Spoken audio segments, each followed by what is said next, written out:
Hi everyone, and welcome back to our review show on a Monday. This is our weekly review show, and we're looking back at a lot of action that took place over the weekend. There was the start of the National Football League, the Hurling League, the ladies as well, and of course two All Ireland club finals to round up as well. So we have a lot to talk about on a Monday morning, and I've Mal McMullen and now Garland once again here to join me, and two perfect men to get us started on the Derry and Tyrone game that took place on Saturday night. This was the big one we previewed last Thursday, and Niall Malachy O'Rourke has got off to a flying start in Tyrone, 2 points in the first night.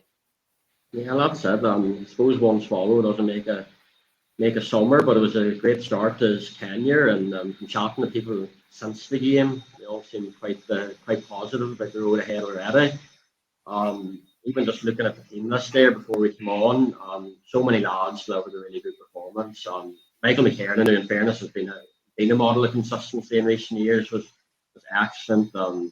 Brian Kennedy's developed into a real leader in the team. I suppose that's shown me the fact he was named vice captain last year, and he was went up for the toss before the game as well. He was brilliant. Up against obviously a good Derry midfielder, Conor Glass, talking about the place. Rory Brennan came on in the second half. Mark Bradley came on with a good cheer. Obviously, they weren't out in the last few years. Lads who maybe were a wee bit below their high standards in recent years looked sharp and lively. Young lads played well too. O'Macalhone came on and kicked 2 points. Just positives everywhere, really. I'm really worried I'm missing a lad or two there. I've named quite a number.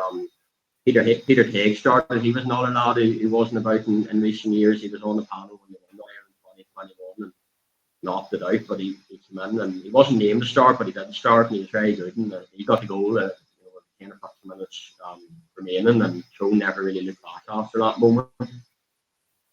And now, sort of had standout performances, and they're going to welcome, the likes of Topsy back in the coming weeks and months. The early Kieran boys back. So Tyrone, I know it's early days and we're still in January, but things are looking good for Tyrone moving forward.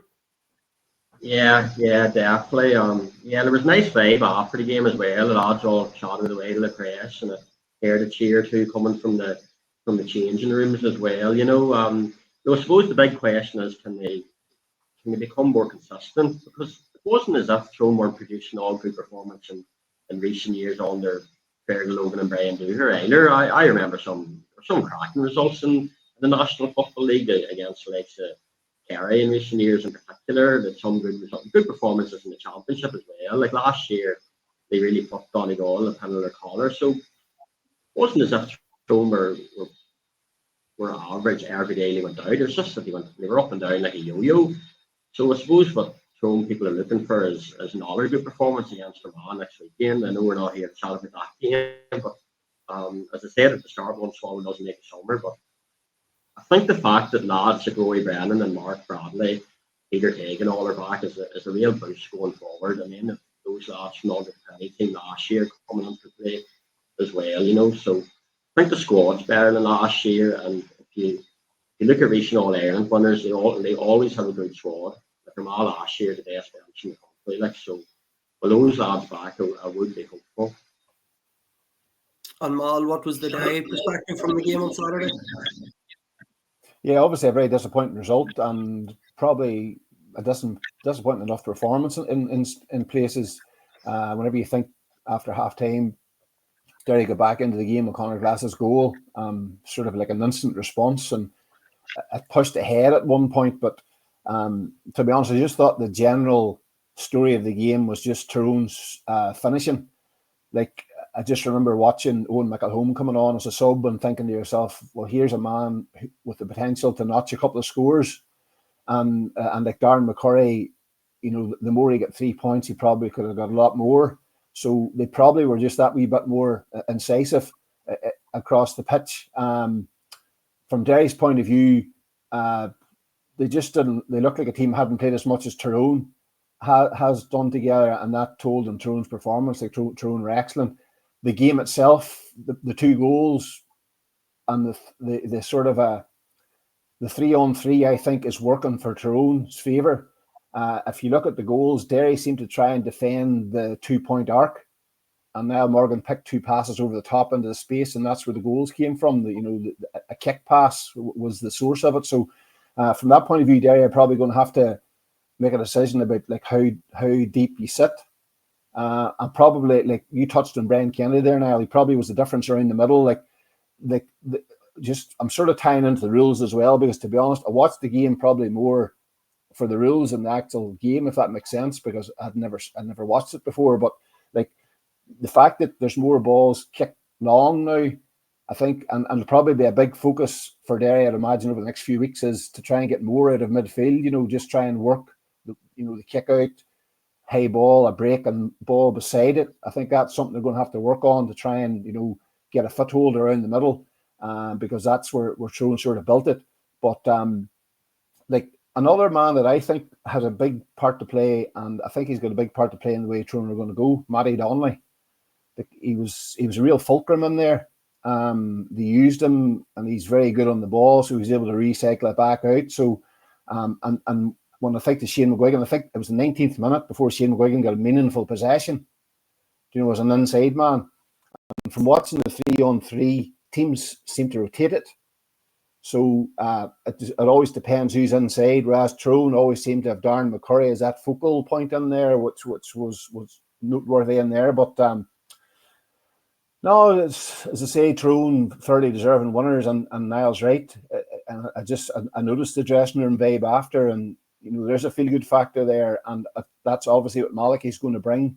From Paddy Tally's point of view, he wasn't overly downbeat about it. He did realise that there was a stage in the game where Derry were in it. They were probably wasteful during that point. I haven't watched it properly yet, but there was a spell with maybe 3 or 4 scores that they passed up, and maybe if they tag them on, it's different. But I go back to Tyrone's ability to make that pass to the inside line as being the difference. And Mal, you mentioned Conor Glass's goal. Something I probably would say not as good as Petey Hart's in the All-Ireland Club final, but maybe a similar range, and just from a position that you shouldn't really be going for a goal, but he slashed it into the top corner. Yeah, and it was just what the game needed. It's what Derry needed, but it's what the game needed at that point. Because I noticed at half-time that Derry were trying to get a ploy from the throw-in to get a score. Like Anton punched it back down towards Paul Cassidy, but Tyrone won the break.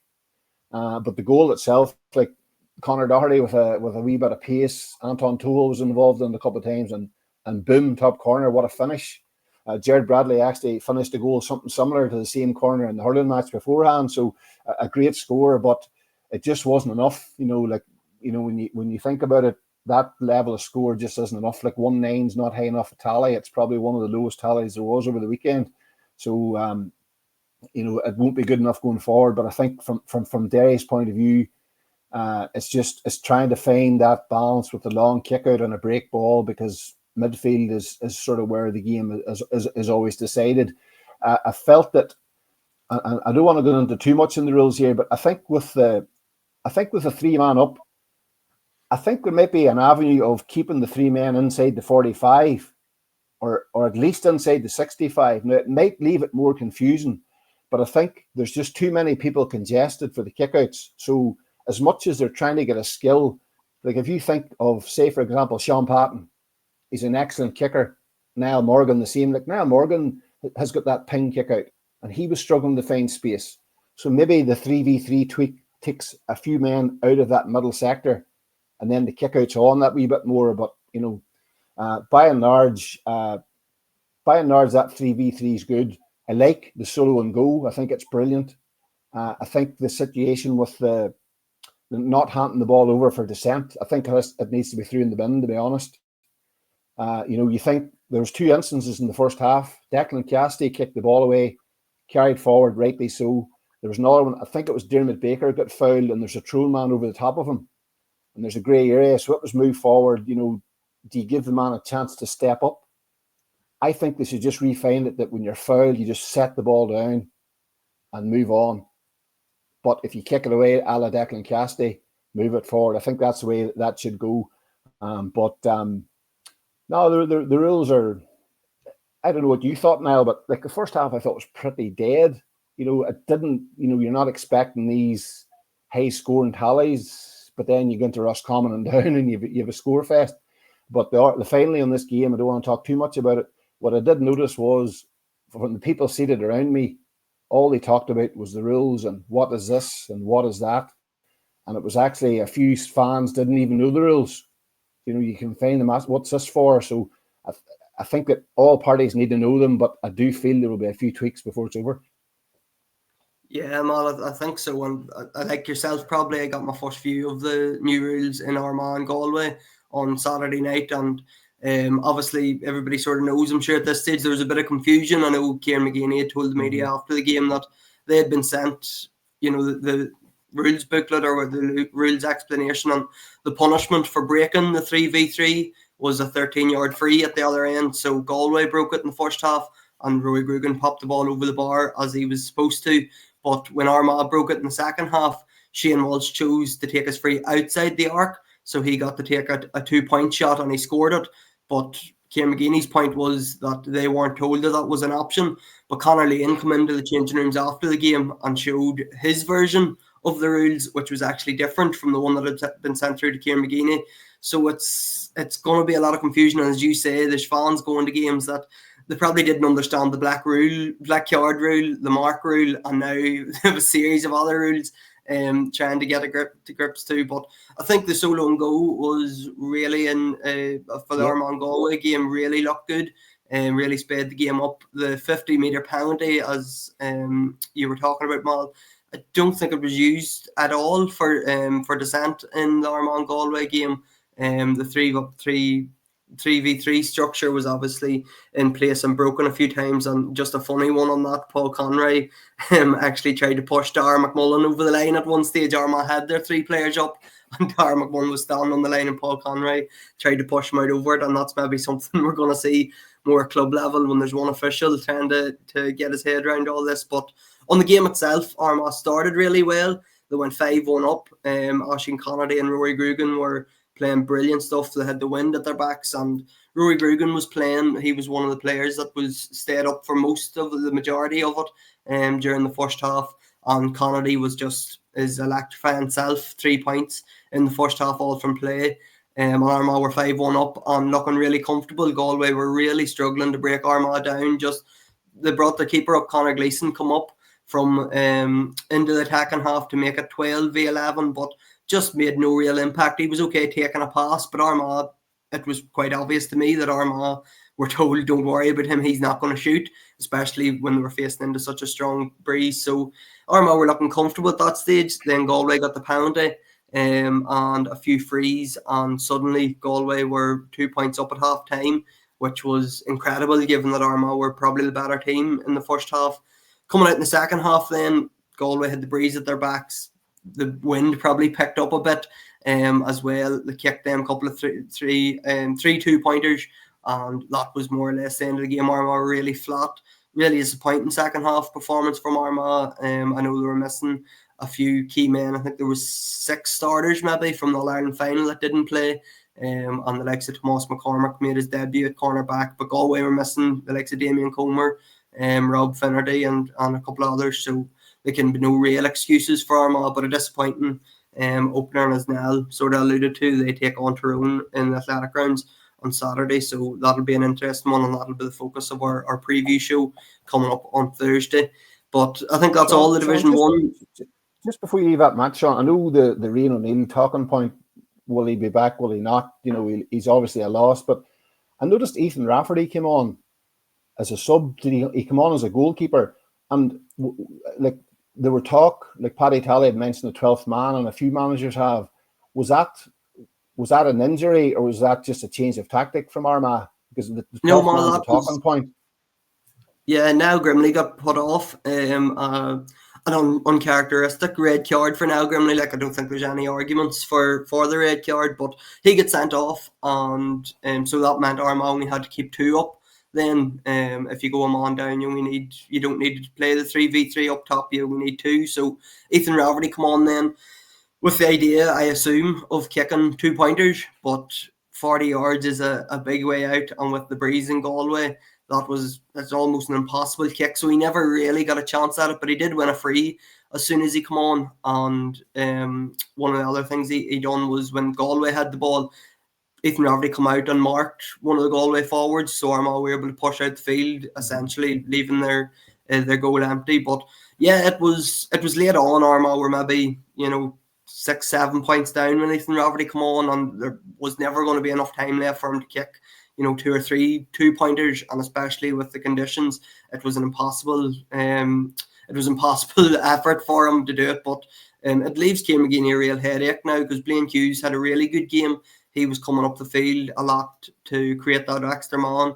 He actually was up the field at one stage, and Armagh got turned over, and he had to race the whole way back. And as soon as he turned around on his line, Galway were in on goal, and he made a brilliant save. So Blaine plays out the field, or has played out the field at club level. So it'll be interesting to see what Ciarán McGeeney does next week in terms of his goalkeeper. And Ethan, if he's on the field longer, like he's a 2-point expert. And as you said, Mal, with Rian O'Neill not being there, Ethan Rafferty's probably Armagh's best option for 2-pointers. So it's going to be interesting to see what Armagh do next weekend and for the year ahead. It is a bit of a headache, but I think managers usually they'd rather have a headache than have things straightforward in terms of team selection. But I think that's all for Division 1. We'll move on to Division 2 now. And there was a big Ulster clash down there as well. Monaghan took on Cavan at Breffni Park. And Niall, I'll hand over to you here. This was a win for Monaghan.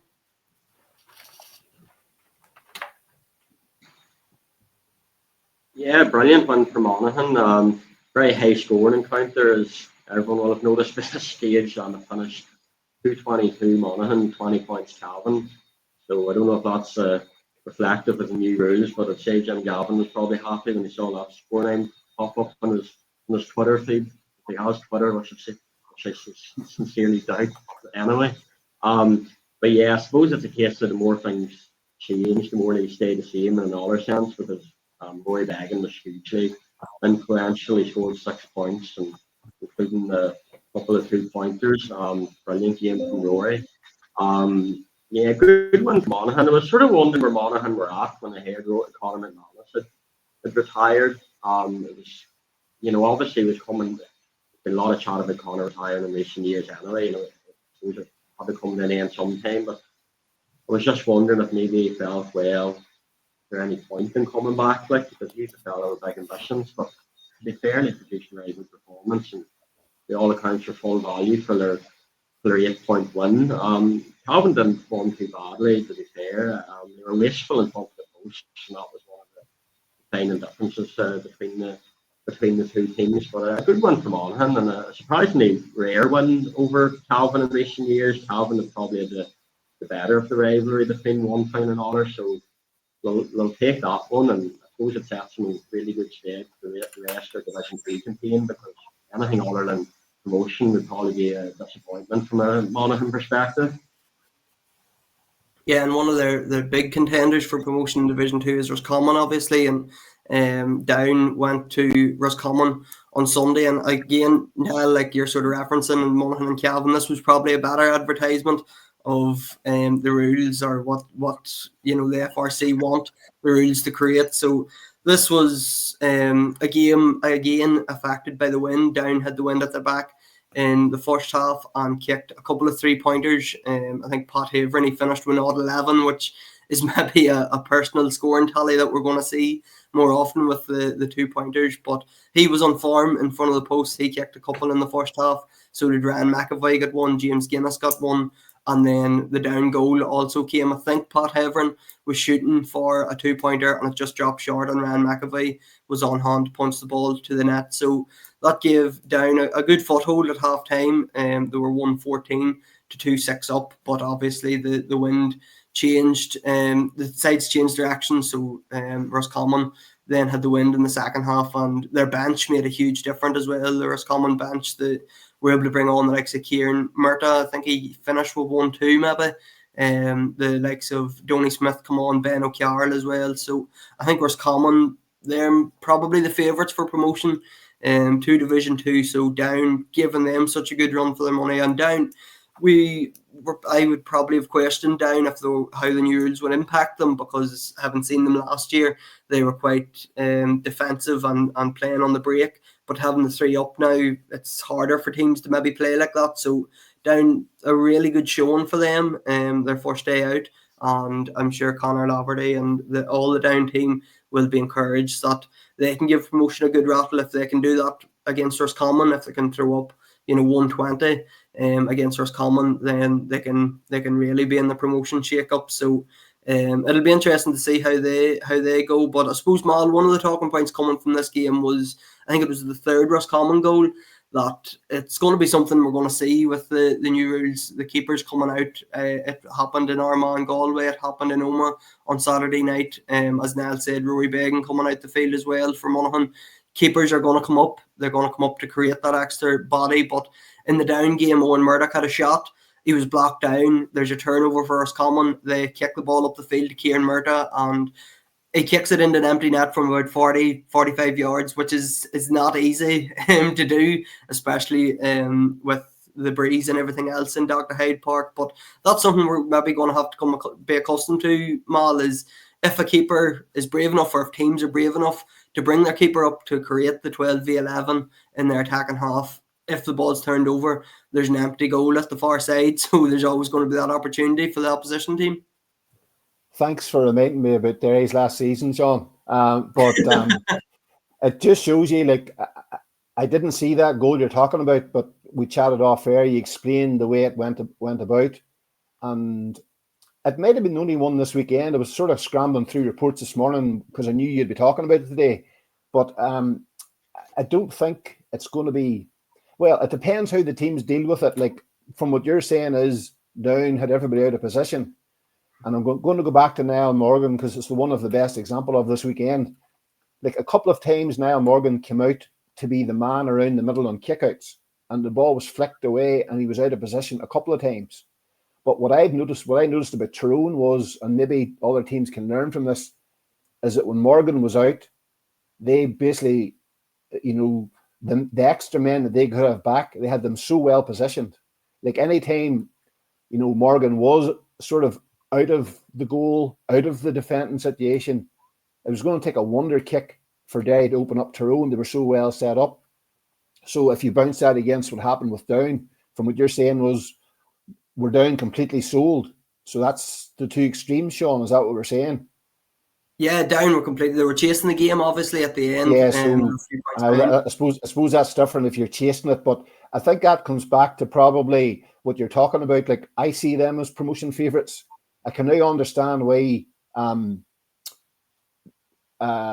Mark Doran was interested to go to coach them. Like, imagine coaching a team with that level of forward quality. Like, Donny Smith, Kieran Murta, and Ben O'Carroll all came off the bench.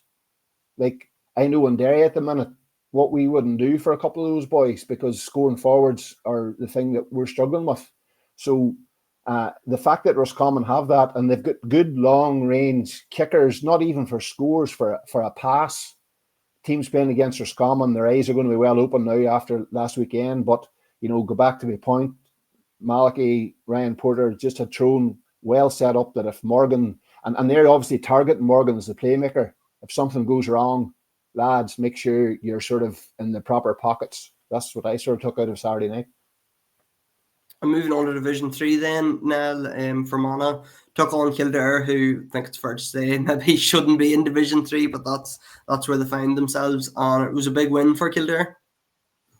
Yeah, a very tough day out for Fermanagh. Making the double scores, basically, 224 to 112. To be fair to Kildare, they've had a lot of brilliant under-20 teams in recent years, and it's bound, well, if it's managed properly, it's bound to bear fruit at senior level at some point or other. It's not 100%, but going by the match over the weekend, they're in a very good place to spring straight back to Division 2 and keep that sort of form up. Weren't too many positives from a Fermanagh perspective. Armagh did well in the middle of the field. He scored 3 points, but I suppose it's just one of those games we'll want to quickly forget. And to be fair, Kildare was always going to be a tough ask down in Newbridge on the first day out. So I think Fermanagh will have a good campaign, and hopefully that patch or something of an anomaly, Sean. Yeah, I think that Kildare are the obvious favourites to go up, so that was a a big test for Fermanagh. Antrim passed their first test of the year too, Mal. They welcomed Clare to Corrigan Park on Sunday, and they left with a 3-point win. Yeah, a big result, Sean. Like Peter Keane went into Clare, and I'm not sure the exact figures, but the chat from Clare seems to be they had loads of players back that weren't there last year. So they were that wee bit stronger. But like Antrim, Decky Lynch is retired, and Paddy McAleer as well. And Paddy McAleer, from watching him playing for his club, was somebody I thought would have absolutely revelled as an inside forward. So they were gone, but they brought in a lot of youth. They were something like 1-7 to 1-1 up at half time, maybe 4-0 up. And again, with the storm, we saw very little football at the weekend. We're sort of trying to find Wi-Fi and electric most of the time, but Clare got a rather fortunate goal with the elements and got back into the game ever so slightly. I think Mick Byrne, somebody we've spoke about a lot on here, made a couple of very important saves for Antrim. And I think it was Finn Nagel got the goal in the first half, and it was and that was back to 1-7 to 1-1. And I think, and again, I was just reading a report on this, so apologies for not knowing the exact detail on it. I think Clare were punished for having 2 men up at one stage, and it was a 50-meter ball carried forward in for a close range free, and Paddy McBride put it over. And then from the kick out, Connor Stewart, who it's great to see him back in action. He had a horrendous time with injury. He kicked over what was probably the insurance point, but a brilliant result for Antrim. And like I've said it, like Andy McEntee's 27 games, they drew 1, lost 13, won 13. So as it says in my preview in Gaelic Life, consistency is the magic word they're looking for. And what a result at home, albeit conditions were very difficult. They go to Derry next weekend, which is a really big game in Ulster. Like Niall touched on Fermanagh's disappointing result, and like you'd imagine Fermanagh need to get a reaction there. And like Antrim are going down and they have 2 points, already in the front seat of the bus, and they'll be hoping to maybe get 4. So, but an excellent start for Antrim, definitely. And hopefully from their point of view, something they can build on. And we'll just take a look at the hurling results. As I mentioned, there was plenty of hurling on at the weekend too. And Antrim faced Dublin in their first game of the league, and it was a tough game for Davy Fitzgerald in his first game as Antrim manager. They were beaten 125 to 14 in Division 2. Down beat Kildare 219 to 22. Goals from Dahi Sands and Shea Pucci were the key scores there. Jared Bradley's goal in the first half helped Derry beat Tyrone, while Donegal they suffered a 1-point defeat to Meath, 212 to 114, and it was 3 late points from Meath that decided that one, while Fermanagh they lost to Louth in Division 4. All the ladies' action then in Division 1, Tyrone suffered a 4-4 to 0-2 defeat to Meath, while 3 late goals from Blaheen Mackin, Rebecca Cunningham and Roisin Mulligan helped Armagh defeat Kerry in Tralee on Saturday. In Division 2 then, Monaghan beat Roscommon 0-7 to 0-6. That was despite not scoring in the second half. It was 7-2 at half time, and Monaghan held on to win by a point, while Donegal drew with Clare thanks to a late Roisin Rogers point. It was 0-7 to 1-4 there. In Division 3 then, Cavan and Down got their campaigns up and running with wins. They beat Louth and Limerick respectively, while in Division 4, Antrim and Fermanagh continued their winning starts. They both won in the opening round, and this was round 2 for them. So Antrim beat Sligo, while Fermanagh beat Derry as well. So 2 good victories there for Antrim and Fermanagh. And just before we wrap up, folks, we're just going to hand over to Mal again. And Mal, you're just going to give us a roundup of the 2 club finals, of course, Derry and Naomh Podrick. Both lost out, unfortunately, but two entertaining games, no doubt. Yeah, I suppose we'll go to Saturday first, and Naomh Podrick lost by a point down in Croke Park, and an amazing season, but it ended up in disappointment. Fergal Canela, I think, late free to win it from Caharua, the Galway men. They were playing senior a couple of years ago, so they've sort of had back-to-back relegations. Now they're back up to intermediate, so a serious team. I think they had something like 16 wides over the game. And I haven't had a chance to watch it yet. obviously electric problems again. But Eskakeen 5-4 up at half time.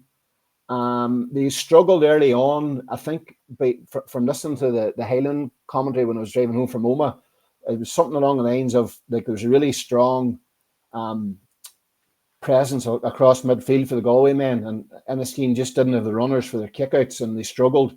But Cormac McColgan kicked a point that sort of, I think it was a pretty inspirational point, to put them 4-3 up, and then they ended up going in at half time a point up. I think in the second half, like Ciaran McColgan had sort of been electrifying for them, to be honest, from seeing them, through the course of the season. He had scored 2 points, including one that looked like it was going to send it to extra time before the winner. But at 7-2 up, I think Lynch and McColgan put them 7-2 up. And I think they had I'll not say a goal chance, but from listening to the people who were at the game, they weren't able to create a clear goal chance. It was nearly like a case of there was always one pass that they couldn't find to open them up. And one of those happened to happen when it was 7-5. And maybe if they happen to do what they've done all year and take teams for goals and they go 5 up, who knows, it could be an All-Ireland story for them, but it didn't happen. And I heard them talking about a late free they could have got, and I don't really want to comment on it because I didn't see it. So very possibly could have extra time there, but heartbreaking defeat. I was up for the game last Monday night, and we're getting a few bits and pieces for a preview together, and just real hype, real excitement. A massive occasion for the club, massive story for the club. 1989 they're founded, and we've spoke about it so many times, and I'm sure they're absolutely devastated. But at the flip side of it, I'm sure there's an immense sense of pride. They've never won a championship before, so I'm sure over the next couple of days they'll not think much about it, but eventually they'll think about intermediate in Donegal, and they'll think about trying to do like a Cullyhanna or an Armagh or whatever and go the next grade up and say, look, let's go, lads. But and a pretty young team to go, but and fair play to them, and good lads to deal with in the media through the season, and congratulations on an excellent season. But I'm sure they would just love to be marking it with an All-Ireland, I'm sure. And then yesterday in Croke Park, a very bittersweet occasion, like Crossmolina with a last-minute penalty to win the game. Well documented. Conor Loftus had lost his fiancée and Roisin in tragic circumstances, and the game was postponed. He won the game with the last penalty. You'd have to say immense bravery for even putting a pair of boots on. Never mind playing in a match. Never mind playing in an absolute belter of a game, an All-Ireland final. But then to stand up with the last kick, like he could have tapped it over the bar and took it extra time, but he didn't. And we asked the manager afterwards, and they didn't seem to have time to put on instructions, but they were sort of thinking to themselves, look, we hope Conor goes for it, and we have confidence they would bag it, and he did. So, but at the same time, I suppose you can't talk about it without not saying, like, the penalty was a really controversial decision. Like, it just wasn't a penalty for me. Like, Ben McKinless was on his goal line. What was he supposed to do? Jump out of the road? Like, I think it was Stephen Duffy, the sub, came on. He just ran at them, and it was sort of like a Joe Sheridan moment. The manager did say afterwards they had a quad injury and he couldn't actually kick the ball, so they were screaming at him to go on and just run at Ballinderry, and they actually had a couple of overlapping players that did make a difference. They did create a few goal chances over the game, Crossmolina, but at the same time, like Ballinderry brought so much to the game. They went into it without Niall O'Donnell. He had a grade 3C hamstring tear, and they kept it quiet. He actually had an operation in London last weekend to repair it, and he was in crutches and missed out. And like he's been an absolute driving force at the heart of their midfield. Like me and you, Sean, we saw him that day against Carrickcruppen, and I've saw him numerous times as well. So they lost him, but to be fair to manager Jarlath Bell, like the penalty decision, he didn't make a big deal of it. He was, the first thing he said in the interview was 100% congratulations to Crossmolina, as much as his face just spoke of absolute disappointment. So, and then Gareth McKinless was playing virtually in one leg. He had more or less like a leg bandage the whole way up, and he was excellent. The more he was under pressure. The game itself, level 5 times in the first half, 6-6 at half time, tells it exactly the way it was. Two fairly well matched teams, I'd have to say. And then Tyrone and Rocks kicked an unbelievable point to it. Ballinderry 8-7 up, or 7-6 up, 8-7 maybe. And then you're thinking, it was one of those points you're thinking, this is inspirational here. But then Crossmaglen came with another wee burst. Like, they're a good side, they're a damn good side. Like, they're playing Senior Cup, not fairly recently. So they then hit 3 in a row. They went 3 points up, and it looked like Ballinderry were gone. They got 5 points in 6 minutes. 2 of them coming from Daniel McKinless, and even Daniel McKinless' second point to put them 2 up. But had that real feeling of like a hammer blow, like they're going to win it. But Crossmaglen kept running, they kept chasing. Niall Coggins scored a point when he potentially could have had a goal. And then there's a turnover at the end. Like Ballinderry had a chance to kick the ball up the pitch. And it was sort of the opposite of what Gavin White did. They tried to recycle, but Crossmaglen completely squeezed them. Both Gareth McKinless and I think it was Owen Devlin, they were both sort of bottled up. And a Crossmaglen player swung a leg at the ball, and it ended up in the hands of Duffy, and then the penalty came, but a massive call. Like Ben McKinless, he ended up being black carded over it. And then Daniel McKinless stood and goes for the penalty, but Conor Loftus was never going to miss. And after, I can't even imagine the emotions and the circumstances that the people in that club have had to deal with. But he notched the winner, and as Gareth Bell said, look, maybe it was just written in the stars, and he has to, immense credit, because he could have actually went on a complete rant about the penalty, but he didn't. He was bigger than that. And Ballinderry, obviously they were relegated. They're back up to senior, so they'll be looking to build, but sheer disappointment. But thoughts are with everybody in Crossmaglen today, and not from a footballing point of view. I would say Ballinderry's disappointment, I would have to say it's not disappointment, it's footballing disappointment, because Crossmaglen's story is a lot more than that. Yeah, well said, Mal. Well wrapped up. To give us the background of that as well. And just before we go over our highlights of the week, this was something we introduced in last year's pod, so it's back again, and we'll see it up on the screen here with Player of the Week. Me and Mal have both agreed on Pat Haverin, as we mentioned earlier. He got 0-11 for Down in their defeat to Roscommon. Now you've went with Rory Began for your Player of the Week. Yeah, Sean, just given how massively influential he was against Cavan, I think he was deserving. He was the leading protagonist, and sounds like he's going to make hay under the new rules, so I gave him the nod. And then the results of the week, I went for the reason why I picked Pat Haverin was, just before we quickly move on, was you touched on it.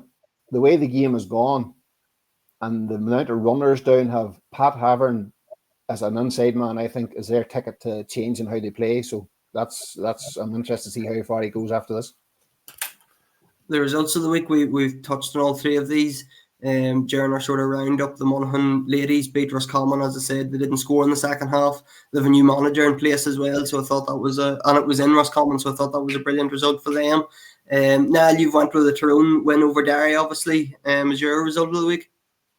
Yeah, I think that was my thrown bias, Sean, as much as anything else, Sean. No, when saying that, it was obviously a good start to Malachy Rock's tenure.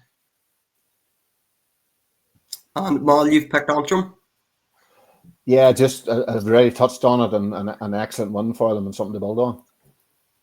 And shock of the week, Mal, you've went for Offaly and Sligo.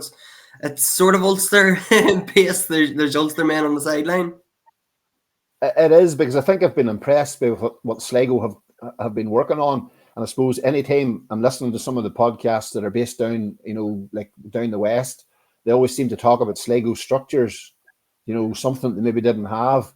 And I suppose even your graphic shows the scoreline, speaks for itself. And Mickey Hart's working the Oracle again down there. So a massive result for Offaly. And shock of the week, Niall, again, you've highlighted the Fermanagh defeat to Kildare. Yeah, just given the gulf there was between the two teams, and both obviously in Division 2 last year, dropping down. So yeah, it was disappointing day for Fermanagh, but they plenty of time to bounce back is the only thing. And I went with Armagh ladies beating Kerry. Not so much the result, just the more the manner of the result. They were getting beat 6 or 7 points at a stage, and 3 late goals saw them earn the 3 points on offer. So score of the week, me and Nell have both agreed Conor Glass's goal was the score of the week. Mal, you've went with Shea Cassidy instead. Yeah, a great score. Like when you think Omagh was a difficult place to play football on Saturday with the conditions, Hurling was even tougher. And he scored a brilliant point from out on the wing. And on a day whenever Derry was struggling for scores, and it was all 4 points were excellent, but the one he got in the first half in particular was just brilliant, out close to the sideline. And funny, Jared Bradley's goal in the game was notable. And there's a brilliant point actually from Conor O'Neill in Croke Park for Ballinderry, which is worth a note, but Shea Cassidy for me. And then our unsung heroes of the week, I've went for David Garland. I think he kicked 1-4 for Monaghan. And just as Nell sort of mentioned, his roundup of Monaghan and Cavan, with Conor McManus gone now, Monaghan are maybe going to need unsung hero or a lesser known name to step up to cover that scoring deficit. And David Garland has done that at the weekend, so he's my unsung hero. Nell, yours is Brian Kennedy from Tyrone. Yeah. Well, he was just brilliant throughout against Derry. And I mentioned earlier, he's become a real leader in that Tyrone team. And as far I was at the match, so I wasn't paying too much attention to what was going on out in the outside world. But I don't think he got the official man of the match award, and it would have been deserving enough, to be honest, so yeah, Brian and all. And Mal, your unsung hero? Yeah, good shout on David Garland, actually. I remember seeing him in the McCrory game one day down in Loop and thinking that man's a real deadly player. Finn Nagel from Naviana, his debut for Antrim, scored 1-2 in a game where scores 1-9 to 1-6, a tally of 1-2 says it all. By all reports, he played very well in pre-season games for them. And a wee aside, Matty Donnelly has that role up front. I know he's not unsung because he's one of the best footballers that ever came out of Tyrone, but just that role, is that where Malachy is going to have him? We'll just have to keep our eyes open. Yeah, so early rounds of the league, there's a lot to cover in the next few weeks and months, but we've went a bit over time. We're usually about half an hour, but because there was so much to talk about between all codes and club football as well, so that's why we've stretched it out a bit. But we'll be back on Thursday. We'll have an preview show. We'll be looking ahead to all the big games coming up next week, so make sure to tune in there and make sure to follow us on all our social media pages and subscribe to our YouTube and Spotify channels or wherever you get your podcasts. So from all the team at Gaelic Life, thanks everybody for tuning in, and we'll speak to everybody on Thursday.